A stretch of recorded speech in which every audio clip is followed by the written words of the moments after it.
അത്യാവശ്യം വലിയ ബീഡ് ഉള്ള മാലയാണ്. ഇടയ്ക്ക് വന്നിരിക്കുന്നത് ബിന്ദി ബോളാണ് ഗോൾഡിൻ്റെ. അപ്പോൾ ഇങ്ങനത്തെ ഒരു മാലയാണ് നമുക്ക് ആദ്യമായിട്ട് വന്നിരിക്കുന്നത്. അപ്പം നെക്സ്റ്റ് വന്നിരിക്കുന്നത് ഈ ഒരു ക്യാപ്പ് ഉള്ള ഈ ഒരു മാലയാണ്. അപ്പം ബ്ലാക്ക് ബീഡ്സിലെല്ലാം ക്യാപ്പുണ്ട്. ഫുള്ളി ക്യാപ്പ് ഉള്ള ഒരു മാലയാണിത്. അപ്പം ഇതിൻ്റെ നമ്മൾ നേരത്തെ കാണിച്ച മാലയുടെയും വില 300 രൂപയാണ് കേട്ടോ.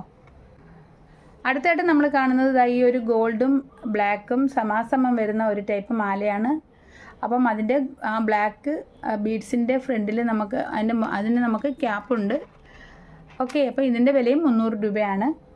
പിന്നെ നമ്മൾ കാണുന്നത് ഈ ഒരു ടൈപ്പ് മാലയാണ്. അപ്പം അതിന് നമുക്ക് ഗോൾഡും ബ്ലാക്കും ഇങ്ങനെ ഇതുപോലെ സാധാരണ പോലെ വന്നിരിക്കുകയാണ്. ക്യാപ്പൊന്നും ഇല്ല. നമ്മൾ സാധാരണ എപ്പോഴും കാണുന്ന ഒരു ടൈപ്പ് മാലയാണിത്. ഓക്കെ, അപ്പോൾ ഇതിൻ്റെ വില വന്ന് 250 രൂപയാണ്. ഓക്കെ, അപ്പം ആവശ്യമുള്ളവർ കോണ്ടാക്റ്റ് നമ്പർ കൊടുത്തിരിക്കാം. അപ്പം മെസ്സേജ് അയയ്ക്കുക. ഓക്കെ, ക്വാളിറ്റി പ്ലേറ്റഡ് ആയിട്ടുള്ള മാലകളാണ്. നമുക്ക് റെഫ്യൂസ് തന്നെ ചെയ്യാൻ പറ്റുന്നതാണ്. അപ്പം ആർക്കെങ്കിലും ആവശ്യമുണ്ടെങ്കിൽ കോണ്ടാക്റ്റ് ചെയ്യുക. ഓക്കെ, അപ്പോൾ വീഡിയോയുടെ വൈൻഡപ്പ് ചെയ്യുകയാണ്. വീഡിയോ ഇഷ്ടമായി ലൈക്ക് ചെയ്യുക, കമൻറ്റ് ചെയ്യുക. അപ്പം ഈ ഒരു ചാനൽ നിങ്ങൾ ഇതുവരെ സബ്സ്ക്രൈബ് ചെയ്തില്ലെങ്കിൽ തീർച്ചയായും സബ്സ്ക്രൈബ് ചെയ്യുക. അപ്പം നമുക്കിനി ഒരു പുതിയ വീഡിയോയിൽ കാണാം.